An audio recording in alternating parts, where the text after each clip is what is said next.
Allah niyə dərhal ədalət yaratmır? Zalımlar niyə cəzasız qalır? Bu sual çox insanın beynini qarışdırır. Dünyada haqsızlıq olur, pislik edənlər rahat yaşayır, yaxşı insanlar isə çətinlik çəkir. Bəs niyə?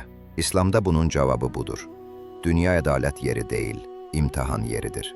Ədalət isə tam şəkildə axirətdə qurulacaq.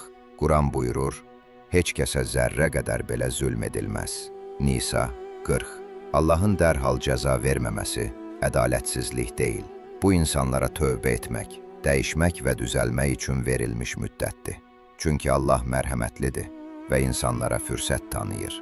Zalimlar bu dünyada cəzasız qaldı kimi görünə bilər. Amma bu yalnız bir gözləmə müddətidir. Əsl ədalət gecikmir, sadəcə doğru zamanda gəlir. Dünyada qaçan axirətdə mütləq tutulur. Yaxşı insanın çətinlik çəkməsi isə onun imtahanıdır və axirətdə daha böyük mükafata çevrilir. Nəticə budur. Allahın ədaləti gecikmir, sadəcə öz vaxtında təcəlli edir. Heç nə unudulmur.